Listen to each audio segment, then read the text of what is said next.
औज़ुबिल्लाहिमिनश्शैतानिर्रजीम बिस्मिल्लाहिर्रहमानिर्रहीम show that cos x plus h is equal to cos x minus h sin x minus h square over 2 factorial cos x plus h cube over 3 factorial sin x plus 1 evaluate cos 61 degree. ये अब हम ये करते हैं Taylor series लिखते हैं जी। Taylor series में f of x plus h is equal to f of x h लाजमी लिखा जाएगा। f ऑफ x h की पावर 1 है तो यहाँ 1 डैश लिखा जाएगा, 1 फैक्टोरियल होगा। फिर h और f ऑफ x लिखा जाएगा h स्केयर, अगर यहाँ पे तो इधर डबल डैश और 2 फैक्टोरियल हो जाएगा। फिर h लाजमी होगा, अगली टर्म में h 3 आएगा और क्योंकि ये 2 है 3 ओवर 3 फैक्टोरियल और f ट्रिपल डैश हमारे पास लिखा जाएगा। अब हम इस तरीके से करते हैं कि यहाँ पे अगर कंपैरिजन करें इसका और इस सीरीज़ का तो इसके अंदर साफ तौर पे नज़र आ रहा है कि एफ एक्स प्लस एच जो है वो है equal cause x plus H के, और जो एफ ऑफ एक्स है वो है कॉज एक्स के। यहाँ से ये साफ तौर पे कॉज एक्स के इक्विवेलेंट होता है, तो लिहाजा हम यहाँ पर लेट एफ ऑफ एक्स हम लिखेंगे कॉज एक्स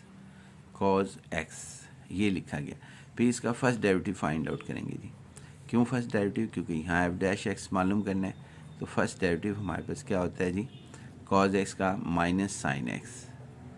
अगेन फिर डेरिवेटिव अगेन फाइंड आउट करेंगे क्योंकि डबल डैश चाहिए, तो एफ डबल डैश एक्स हमारे पास होगा। साइन एक्स का डेरिवेटिव होता है जी हमारे पास कॉज एक्स, तो यहाँ माइनस कॉज एक्स आएगा। एक और डेरिवेटिव चाहिए, क्यों चाहिए? क्योंकि थर्ड डेरिवेटिव हमारे फार्मूले में और ये एच क्यूब है। एच क्यूब का मतलब है कि थर्ड डेरिवेटिव जो है वो इन्वॉल्व होगा हमारी टेलर सीरीज़ के अंदर। उसके बाद जी हमारे पास ये है कि थर्ड डेरिवेटिव इसका होगा, इसका फंक्शन का से ही मालूम कर सकते हैं। कॉज एक्स का डेरिवेटिव है minus sine x, minus minus से मिलकर प्लस साइन एक्स हमारे पास लिखा जाएगा। ये डेरिवेटिव फाइंड आउट हो गए हम, और F of x plus h की वैल्यू हमारे पास कॉज एक्स प्लस एच है, तो हम सब वैल्यूज़ जो है इसके अंदर सब्स्टिट्यूट करते हैं जी। सब वैल्यू जब हम सब्स्टिट्यूट करते हैं यानी कि इसके अंदर f of x plus h की वैल्यू है जी कॉज एक्स प्लस एच, तो यहाँ पर आ जाएगा कॉज x plus h is equal to f of x की वैल्यू ये है कॉज एक्स, तो यहाँ पर कॉज एक्स आ जाएगा। जब भी आप अगर इस तरीके से लिखें तो यहाँ पे इम्प्लाइज दैट का साइन जो है उसे यूज़ कर लिया करें, वरना आप वर्टिकली लिख दें यहाँ पर, इससे कोई फ़र्क नहीं पड़ता। उसके बाद माइनस आगे आपके पास यहाँ पर एच, माइनस एच हमारे पास होगा, और साथ ही क्या कहते हैं एफ डैश एक्स, वो ये आपके पास है। ये यहाँ पे पुट करना है एच एफ डैश एक्स, तो प्लस ये आ गया, और एफ डैश एक्स जो है वो माइनस साइन एक्स आ गया। इसका आंसर प्लस और 1 फैक्टोरियल प्लस एच स्केयर, और उसके बाद ये हमारे पास आ गया जी 2 फैक्टोरियल, और एफ डबल डैश एक्स जो है वो हमारे पास है माइनस कॉज एक्स। देन हमारे पास एच क्यूब ओवर 3, ये हमने एज इट लिखा 3 फैक्टोरियल, और F triple h sine x लिखा है, फिर प्लस है, और प्लस के बाद जो है वो हमारे पास सो ऑन लिखा जाएगा। लिहाजा ये हमारे पास क्या कहती हैं ये वैल्यू हमारे पास लिखी गई। अब हम जो है फाइंड आउट करना चाहते हैं कॉज 61 डिग्री। ये देखें हम इसको फाइंड आउट करना चाहते हैं कॉज 61 डिग्री। याद रहे कि अगर कॉज 61 डिग्री कहता है तो आपने इसको इस तरीके से ब्रेक करना है कि वेल नोन एंगल इसके अंदर इन्वॉल्व हो जाए, उससे हमें बड़ी आसानी होती है। यानी कोई भी नंबर यहाँ पे लिखा हो उसके अंदर वेल नोन नंबर कौन से हैं? 45 है, 0 है, उसके बाद क्या कहते हैं हमारे पास 60 है, और 90 है, π/2 हमारे पास है, इसी तरह 120 है, 135 है, 45 है, और हमारे पास क्या कहते हैं, ये याद लिख लें बेशक, ये नंबर हमारे पास होने चाहिए, यानी कि इन्वॉल्वमेंट इन नंबरों की आ जाए तो सबसे बेस्ट है। जैसा मैं यहाँ लिख ही देता हूँ कि आपके पास कौन कौन से वेल एंगल हैं हमारे पास। एक 0 है हमारे पास, दूसरा हमारे पास 30 है, तीसरा हमारे पास 45 है, और देन आपके पास क्या कहती हैं यहाँ पर 90 है, और उसके बाद हमारे पास क्या कहती हैं 90 के बाद हमारे पास 60 रह गया हमारा, यहाँ पे 60 भी आना था, 60 और फिर उसके बाद हमारे पास 120 और उसके बाद फिर हमारे पास 135। इसी तरह वेल नोन हमारे पास और नंबर हैं जो कि 180, ये हमारे पास ये वेल नोन है। हमने जब भी ये कहेंगे ना वैल्यूएट 60 cos 61 डिग्री, तो इट मीन्स कि हमने कोशिश करनी है कि इसको 61 को हम इस तरीके से ब्रेक करें, जिस तरह कि ये मिसाल के तौर पर 60 को मैं ब्रेक करता हूँ इस 60 डिग्री प्लस 1 डिग्री से, तो ये आपके पास 61 डिग्री लिखा गया। अगर फॉर एग्ज़ाम्पल यहाँ पे 61 डिग्री की बजाय आपके पास होता है 31 डिग्री, तो फिर आप किस तरीके से करते, आपने जो है 31 डिग्री को करते 30 + 1 डिग्री। लेकिन अगर इस तरीके से एक और चीज़ हमारे आप सामने रखें, वो क्या चीज़ है जी हमारे पास, कि अगर ये जिस तरह हम आप देखें ब्रेक जो कर सकते हैं हम 30 अगर 29 होता यहाँ पर, यानी कि यहाँ पर मैं कहना ये चाह रहा हूँ 59 डिग्री होता, तो फिर हम ब्रेक करते 60 डिग्री माइनस 1 डिग्री, यानी कि अगर यहाँ 59 डिग्री होता cos 59 डिग्री, तो एक कम कर लेते। इसी तरह बाकियों में अगर हमारे पास गौर करें कि अगर 44 होता यहाँ cos 44 डिग्री, तो फिर हम इसको करते 45 - 1 डिग्री, यानी हम इसको इस तरीके से ब्रेक कर सकते हैं। एक नंबर पीछे भी, एक नंबर ऊपर भी, यानी ये 30 है, इसको 30 - 1 करके लिख सकते हैं अगर 29 मिल जाए।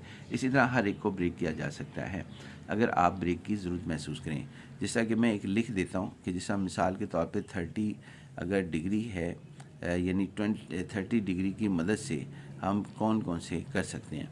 मसलन हम कर सकते हैं 30 - 1 डिग्री जो कि 29 डिग्री, 29 डिग्री को ऐसे ब्रेक कर सकते हैं। इसी तरह हम इसको 30 डिग्री + 1 डिग्री, हम इसको 31 डिग्री यानी एक ऊपर कर सकते हैं। इसी तरह 2 भी कर सकते हैं, 32 डिग्री अगर हो, ये ज़रूरी नहीं है कि आप 1 के ऊपर ही रहें, आप 33 पर भी आ सकते हैं। 33 अगर हो जाता है तो फिर हमारे पास इस तरीके से लिखा जाना था, 33 डिग्री को ब्रेक करने का तरीका 30 डिग्री + 3 डिग्री, यानी हर एक को आप ब्रेक कर सकते हैं। लेकिन कोशिश करें कि वेल नोन एंगल्स के ऊपर हमारा जो है वो स्टे लाजमी हो, वो इन्वॉल्वमेंट हो, जैसा कि यहाँ पे 61 डिग्री पे 60 डिग्री जो है वो आपके पास इन्वॉल्व हो गया है। ये देखें जी, हमने ना 61 डिग्री को ऐसे ब्रेक किया cos 60 डिग्री + 1 डिग्री। अब इसको ना ये कैसे, आप इसको ऐसे सोचें कि ये x है, ये देखें cos x + h, एक्चुअल हमने इसकी मदद ली। इसमें x जो है वो 60 डिग्री है और h जो है वो 1 डिग्री है। अगर ये 62 डिग्री होता तो 60 डिग्री + 2 डिग्री होता, और 2 डिग्री को h कहते हैं, जैसा यहाँ पर h को हमने 1 डिग्री कहा है, और 60 डिग्री को हम x कहेंगे, वो x की जगह जो है वो आपके पास आ गया। अब हम इसको रेडियन में चेंज करते हैं, क्योंकि डिग्री में ये थ्योरम नहीं है, यानी कि ये टेलर सीरीज़ जो है वो प्रूफ जो उसका है वो रेडियन में होने की वजह से हम इसको डिग्री से रेडियन के अंदर कन्वर्ट करते हैं, और उसकी नोटेशन ये 180/3, तब भी आंसर 60 है, लेकिन π/3 लिख सकते हैं। 60 डिग्री को इसके अंदर शिफ्ट कर दिया जी हमने π/3 रेडियन के अंदर। इसी तरह 1 डिग्री को हम शिफ्ट करेंगे रेडियन के अंदर। ये याद रहे कि आपके पास अगर 2 डिग्री होता तो इसे लिखते 2 × π/180।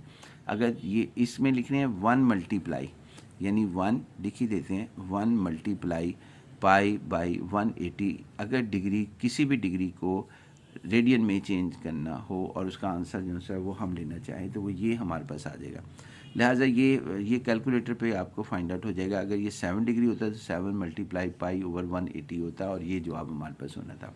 अब हमारे पास ये आते हैं कि फ़िलहाल हमारे पास 1 डिग्री है। अब हम इसकी वैल्यू जो है ना, h की वैल्यू 0.017455 यहाँ पुट करेंगे।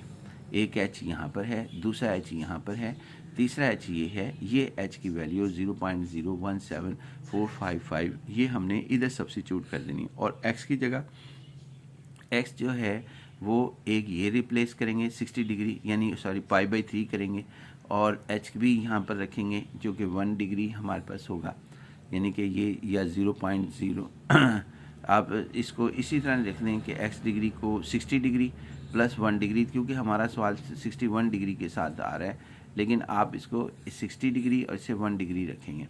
अब यहाँ पर x जो होगा वो π/3, इधर आपके पास साइन π/3, क्योंकि x की वैल्यू इधर हम रख देंगे इसके अंदर π/3, और यहाँ पे आ जाएगा 61 डिग्री, क्योंकि ये 60 + 1 डिग्री है। उसके बाद आगे जी हमारे पास क्या कहते हैं, कितनी जगह पे π/3 है, 1 2 3 4 जगह पर। यही चीज़ अब हम रखने जा रहे हैं, तो उसके बाद कैलकुलेटर की मदद से इस सवाल को हल कर लेंगे। रखते हैं जी, सब्स्टिट्यूट करते हैं। ये देखें जी, हमने यहाँ पे सब्स्टिट्यूशन किया कि x की वैल्यू π/3 यहाँ रखी, ये देखें ये रख दी, फिर π/3 इधर सब्स्टिट्यूट की, फिर π/3 यहाँ सब्स्टिट्यूट की हमने, और देन हमने ये वैल्यू साइन x की जगह π/3 सब्स्टिट्यूट किया, और जो हमारा 1h था, h जो वैल्यू थी 0.017455, वो हमने 1 2 3 जगह पर h की जगह देखें ये रिप्लेस कर दिया, फिर h² इसका स्क्वायर कर लिया हमने, फिर h³ का हमने यहाँ पर ये कर लिया। अब ये वैल्यूज़ हमने कहाँ से ली, कैलकुलेटर पर रेडियन के साथ ली हैं, याद रखिएगा।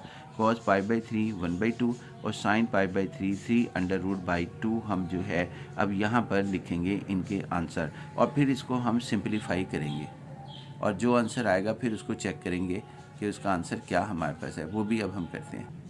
अब देखें जी, हमने cos π/3 की वैल्यू 1/2 यहाँ सब्स्टिट्यूट की, फिर हमने sin π/3 3√2 यहाँ वैल्यू सब्स्टिट्यूट की, ये वैल्यू इसको एज इट लिख लिया, इसको भी हमने एज इट लिख लिया, ये एज इट आ गया, और cos π/3 और ये नेगेटिव है, ये नेगेटिव हमारे पास आ गया, जबकि cos π/3 1/2 हमारे पास है। दैन हमने इसको एज इट लिख लिया, 0.0174553/3 फैक्टोरियल एज इट आ गया, और sin π/3 की वैल्यू 3√2 आ गई। अब हम यहाँ पे इस तरीके से करेंगे कि इसमें cos 60 डिग्री प्लस 1 डिग्री, और इसको सब इसका जवाब 0.5 आ जाएगा, फिर इसको हल करेंगे कैलकुलेटर पे, और इसे हल करेंगे, और इसको हल करेंगे, हर एक को इसको कैलकुलेटर पे हल करेंगे, फिर इसको कैलकुलेटर पे हल करेंगे, और ये 3 टर्म्स को जब हम ऐड करेंगे तो हमारे पास जो जवाब आएगा वो हमारा ये होगा। ये देखें जी, हमने इसका आंसर 1/2 का आंसर 0.5 लिखा, इसको जब हमने हल किया तो इसका आंसर ये था कैलकुलेटर पे, और जब हमने इसको हल किया तो फिर इसका आंसर ये था, और जब हमने इसको हल किया तो ये आंसर था। उसके अंदर अगर थोड़ा बहुत आपके पास शायद आंसर डिफ़र भी आ जाए तो इससे कोई घबराने की ज़रूरत नहीं है, आप जिनसे अपने मुताबिक जिनसे कैलकुलेटर के मुताबिक कर लीजिएगा।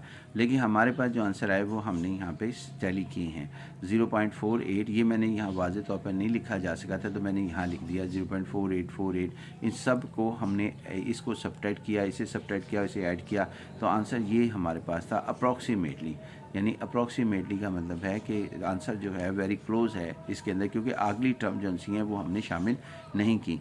तो ये हमारे पास 61 डिग्री cos 61 डिग्री आपके पास ये आ गया 0.4848। आप कैलकुलेटर पर आप उसको वेरीफाई कर लीजिएगा कि आपका आंसर जो है वो यही होगा इंशाल्लाह।